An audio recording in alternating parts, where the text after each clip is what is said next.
आप सभी दर्शकों को मेरा नमस्कार। दोस्तों, आज का वीडियो आपके लिए बहुत यूजफुल रहने वाला है। इस वीडियो के अंदर मैं सुप्रीम कोर्ट का लेटेस्ट ऑर्डर लेके आया हूँ। ये आप देख सकते हैं, सुप्रीम कोर्ट ऑफ इंडिया, और ये सिविल अपील नंबर है। इसमें जो वाद है उसका क्या नाम है? वाद का नाम है पार्थ दास एवं अन्य वर्सेज त्रिपुरा राज्य। याचिका करता है पार्थ दास और अन्य, और स्टेट है त्रिपुरा राज्य। तो दोस्तों, ये जो मामला है ये आपके लिए समझना बहुत ज़रूरी है, क्योंकि आप भी कंपटीशन एग्जाम्स की तैयारी कर रहे हैं। आपके सामने भी जीवन के अंदर ऐसी परिस्थितियां आ सकती हैं। तो उस परिस्थिति के अंदर आपको क्या डिसीजन लेना चाहिए, ये अवेयरनेस आप में होनी चाहिए। तो यहाँ पर सुप्रीम कोर्ट ने इस मामले में ऑर्डर क्या दिया है कि यदि भर्ती प्रक्रिया कानून के अनुसार की गई है, ठीक है, तो उसको बीच में सरकारी आदेश से रद्द नहीं किया जा सकता। ये महत्वपूर्ण बात है कि अगर भर्ती प्रक्रिया सरकार के द्वारा कानून के अनुसार की जा रही है या की गई है, तो उसको जो है बीच के अंदर रद्द नहीं किया जा सकता। आपने देखा है कि भारत के अंदर जब भी विधानसभा के चुनाव होते हैं, चुनावों के बाद में जब सरकारें चेंज हो जाती हैं, तो पूर्ववर्ती सरकार के द्वारा जो भी वैकेंसी निकाली जाती हैं, उन वैकेंसीज को या तो निरस्त कर दिया जाता है या उनमें किसी भी प्रकार का नीति निर्णय के नाम पर, नीतिगत निर्णय के नाम पर संशोधन कर दिया जाता है। तो सरकारें बदलने के साथ जिस प्रकार से भर्ती परीक्षाओं के साथ में खिलवाड़ किया जाता है, उस पर रोक लगाते हुए सुप्रीम कोर्ट के द्वारा आज पार्थ दास वर्सेस त्रिपुरा राज्य मामले में और ये डिसीजन दिया गया है। तो इसमें मैं आपको थोड़ा विस्तार से बता देता हूँ, बेसिक जो बातें हैं, कि राज्य सरकार द्वारा नीतिगत निर्णय के बहाने त्रिपुरा में नामांकित अनुयायियों की जो भर्ती प्रक्रिया चल रही थी उसको बीच में रद्द कर दिया था। और इस वजह से फिर याचिकाकर्ताओं के द्वारा सुप्रीम कोर्ट में ये याचिका दायर की गई थी। ठीक है, प्रारंभ के अंदर याचिकाकर्ताओं के द्वारा त्रिपुरा हाई कोर्ट में याचिका दायर की गई, उसके बाद में डिवीजन बेंच के अंदर याचिका दायर की गई। ठीक है, ये अलग अलग ये याचिकाकर्ताओं के द्वारा जो रिट पिटीशन दायर की गई थी, उन रिट पिटीशन के बारे में जानकारी प्रदान की गई है। ठीक है, तो वहां से जब उनको निराशा हाथ लगी, उसके बाद उन्होंने सुप्रीम कोर्ट के अंदर अपनी जो है ये रिट पिटीशन दायर की। तो इसमें जो विषय है, जो विवादित विषय है, वो विषय क्या है कि त्रिपुरा राज्य राइफल्स बटालियनों के अंदर नामांकित जो अनुयायी थे उनके पद पर नियुक्ति से संबंधित ये मामला है। ये भर्ती जो है, आपको ये भी बता दूं कि ये जो भर्ती है ये त्रिपुरा राज्य राइफल्स अधिनियम 1983, ठीक है, जिसको आगे चल करके क्या नाम दिया गया है, TSR अधिनियम। और इसके साथ साथ में त्रिपुरा राज्य राइफल्स भर्ती नियम 1984, जिसको आगे चल करके TSR एक्ट का नाम दिया गया है। तो ये जो दोनों अधिनियम और एक्ट हैं, इनके माध्यम से ये भर्ती जो है वो की जा रही है। इनके तहत ये भर्ती त्रिपुरा के अंदर की जाती है। और ये जो विज्ञापन जारी किया गया था भर्ती के लिए, इस विज्ञापन के तहत आपको बता रहा हूं कि कुल 506 जो पद थे वो विज्ञापित किए गए थे। आपकी स्क्रीन पे ये जजमेंट जो है वो इंग्लिश के अंदर चल रहा है, आप इसको चाहे तो इंग्लिश के अंदर देख भी सकते हैं। तो 506 जो पद विज्ञापित किए गए थे वो किस किस प्रकार से विज्ञापित किए गए थे, उसके अंदर कोटा निर्धारित किया गया था। यानी जो भर्ती प्रक्रिया थी वो दो भागों के अंदर, दो श्रेणियों के अंदर विभाजित की गई थी। एक श्रेणी थी जिसमें राज्य के अंदर कोटा निर्धारित किया गया था, त्रिपुरा राज्य के जो मूल निवासी अभ्यर्थी थे उनके लिए कोटा निर्धारित किया गया था, जो कुल पदों का 75% था। और दूसरा, जो त्रिपुरा राज्य के बाहर के राज्यों के अंदर रहने वाले या केंद्र शासित राज्यों में रहने वाले जो अभ्यर्थी थे उनके लिए निर्धारित किया गया था, जो 25% था, कुल भर्ती का 25%। ठीक है, यहाँ पर ये मेथड के बारे में बताया गया है, method of appointment of the members of the rifles. तो राइफल्स के अंदर सदस्यों का चयन करने के लिए, नियुक्ति करने के लिए क्या तरीका है, इसमें दो तरीके बताए गए हैं। नंबर एक में पहला बताया है डायरेक्ट भर्ती, सीधी भर्ती से भी नियुक्ति हो सकती है, प्रमोशन से भी नियुक्ति हो सकती है, या फिर reemployment of ex serviceman और ex central policies organisation personnel. ये जो भूतपूर्व जो कर्मचारी होते हैं उनको भी जो है लिया जा सकता है, या डेपुटेशन से या ट्रांसफर से भी रिक्त पदों को भरा जा सकता है। तो ये तो तरीके हैं। इसके बाद में यहाँ पर बताया गया है कि सीधी भर्ती से कुल जो भर्ती के पद है उसमें 75% पद जो है वो सीधी भर्ती से भरे जाएंगे, जिसमें त्रिपुरा राज्य के मूल निवासी अभ्यर्थियों को वरीयता प्रदान की जाएगी, और 25% जो पद है वो किस प्रकार से भरे जाएंगे, बाहर के राज्य के व्यक्तियों के लिए होंगे। ठीक है, तो इस प्रकार से ये आपके सामने बताया गया है कि the appointing authorities for members of rifle cell be as follows. जो चयन करने वाली कमेटी होगी उसके अंदर कौन कौन जो है मेंबर होंगे वो इसके बारे में जानकारी प्रदान की गई है। तो इसके तहत त्रिपुरा के अंदर क्या किया गया था, भर्ती प्रक्रिया चल रही थी 2018 के अंदर। त्रिपुरा के अंदर ये भर्ती की जो प्रक्रिया है वो चल रही थी, लेकिन इसी समय त्रिपुरा के अंदर क्या हो गए, चुनाव हो गए, विधानसभा के जो है वो चुनाव हो गए मार्च 2018 में। और चुनाव के बाद में त्रिपुरा के अंदर सत्ता परिवर्तन हो गया, नई सरकार बन गई।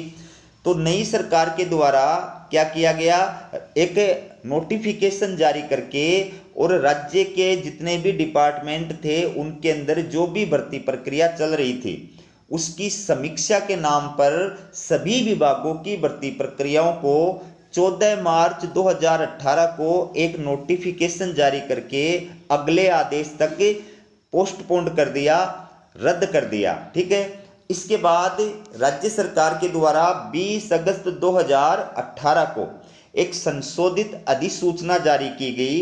ठीक है, और उस अधिसूचना में यह कहा गया कि भर्ती की एक नई नीति जो है वो अधिसूचित की गई है, एक नई नीति जो है वो लागू की जा रही है, और आदेश जारी किया कि पूर्व की अधिसूचना अप्रभावी की जाती है तथा पूर्व में जारी और नई सभी प्रकार की भर्तियां जो है अब राज्य के अंदर नई नीति के तहत कराए जाने का ऑर्डर जारी किया जाता है। ठीक है, तो इस प्रकार से जो भर्ती प्रक्रिया पूर्ववर्ती सरकार के द्वारा शुरू की गई थी उस भर्ती को इस संशोधित नोटिफिकेशन के जरिए नई सरकार के द्वारा निरस्त कर दिया गया।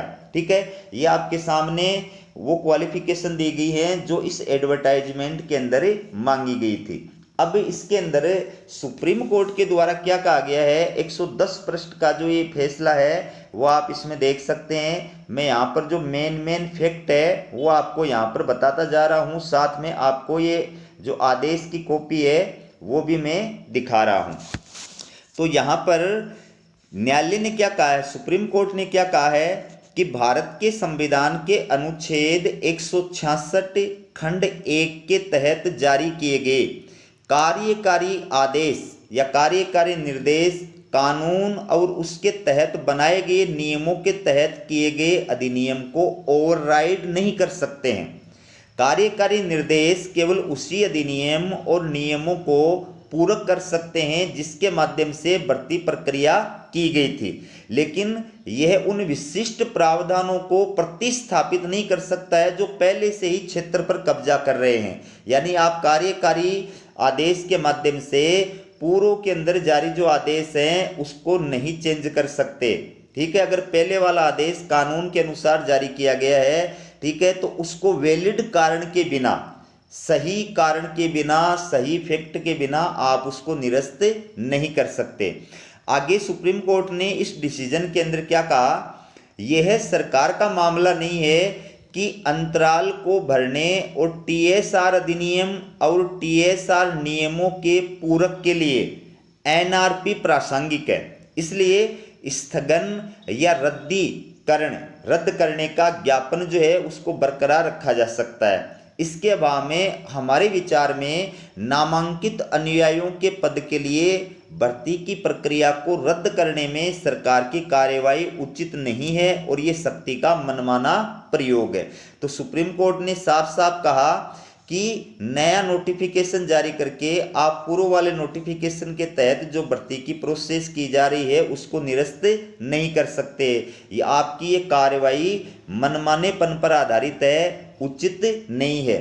ये वो नोटिफिकेशन है जो सरकार के द्वारा 14 मार्च 2018 को जो है वो जारी किया गया था और जिसके जरिए जो है इस रिक्रूटमेंट को, इस सिलेक्शन प्रोसेस को एक बार होल्ड कर दिया गया था। तो ये आदेश आप देख सकते हैं, ये सरकार की अधिसूचना है। इसके बाद अगली जो अधिसूचना सरकार के द्वारा जारी की गई थी, जिसके माध्यम से इस अधिसूचना को पूरी तरह से निरस्त कर दिया गया और ये कहा गया कि अब नई जो है भर्ती की पॉलिसी बनाई जा रही है और नई भर्ती की पॉलिसी के तहत जो है अब आपकी भर्ती की जाएगी। पहले वाली प्रोसेस है उसको निरस्त कर दिया गया। ये वो नोटिफिकेशन है 20 अगस्त 2018 का, जिसके माध्यम से पहले वाले जो प्रोसेस थी उसको रद्द कर दिया गया था। यहाँ पर दे रखा है रिक्रूटमेंट या selection process as per new recruitment policy.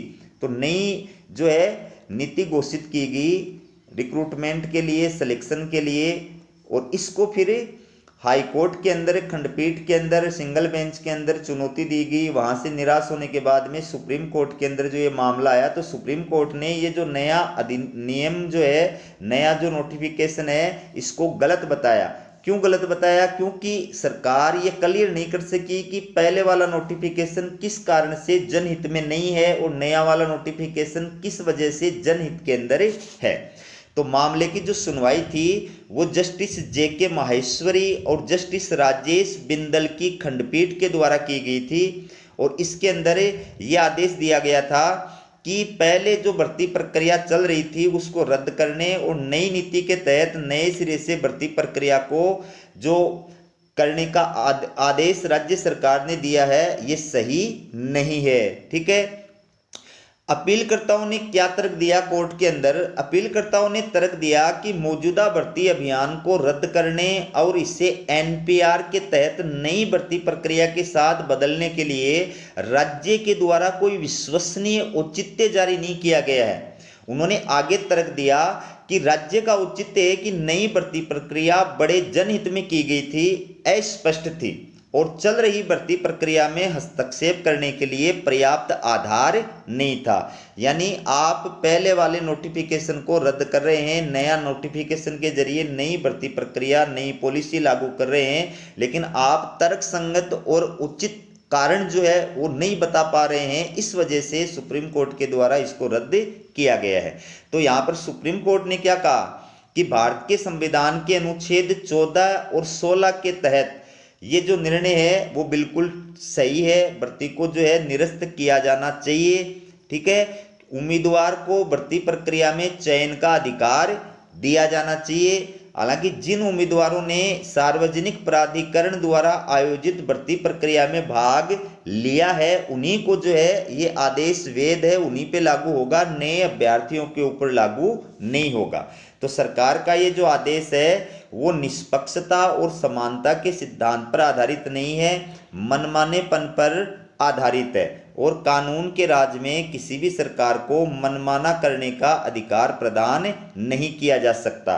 तो इस प्रकार से सुप्रीम कोर्ट के द्वारा इस याचिका का निस्तारण करते हुए ये कहा कि ये जो नया नोटिफिकेशन जारी किया गया है इसको रद्द कर दिया जाता है और त्रिपुरा सरकार को नामांकित अनुयायियों और बायलर के निरीक्षण के लिए 2 महीने और टीसीएस तथा टीपीएस ग्रेड सेकंड के लिए 4 महीने के अंदर अंदर रुकी हुई भर्ती प्रक्रिया को शुरू करने का ऑर्डर जो है वो जारी किया जाता है। ये सुप्रीम कोर्ट के द्वारा आदेश दिया गया है। तो दोस्तों आपको ये सुप्रीम कोर्ट की अपडेट कैसी लगी? जनरल अवेयरनेस की दृष्टि से मैंने ये वीडियो बनाया है। उम्मीद करता हूँ आप सबको पसंद आया होगा।